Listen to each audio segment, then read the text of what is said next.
Ingliz tili noldan chet elda yashash uchun degan onlayn kursim o'zi kim uchun? Qarang, agar siz chet elda yashayotgan bo'lsangiz, ingliz tilini noldan o'rganishingiz kerak bo'lsa, bu kurs sizga.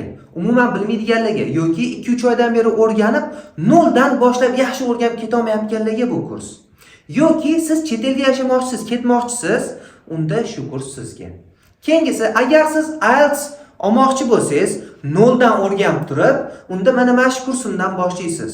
Chunki grammatika, gaplashish, eshitish hammasi chetda tushuntirilgan, so'zlar yodlash hammasi bor va siz noldan shuni boshlashingiz kerak. 6 oyligingiz shu. Ingliz tilini birinchi to'liq o'rganib oladi. IELTS olmoqchi bo'lganlar, keyin alohida ingliz tilidan keyin 2-3 oy IELTS o'qiydi va IELTS oladi. Endi sifir olmoqchimisiz yoki o'qishga kirmoqchimisiz, noldan boshlab turib, unda ingliz tilini shu kursdan o'rganasiz. Chunki bu kursni tugatganingizdan keyin ingliz tilini oxirigacha davom ettirasiz, keyin sifir imtihonlarga tayinlanasiz.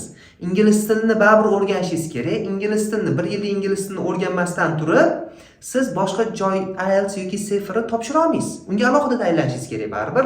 Shuning uchun bekorga o'tirmasdan, noldan qatdan o'rganaman desangiz, mana eng zo'r ustozmanman, noldan o'rgatadigan ingliz tilini shu kursni olib turib o'rganing.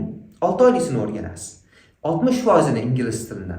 Agar siz logistikaga kirmoqchi bo'lsangiz ham shu kursdan o'rganing, chunki siz to'liq o'rganasiz ingliz tilini bu kursni tugatganingizda. Gaplasha olasiz, gaplashishni boshlaysiz va uncha qiyin bo'lmaydi. Fundamentingiz, asosingiz zo'r bo'ladi. Bu bilan kurs tugab qolmaydi, uni davomi ham bor. Lekin asosiysi siz 60% ni o'rganasiz, pre-intermediate o'rtasigacha. Shuning uchun vaqtni bekor ketkazmasdan imkoniyatdan foydalaning.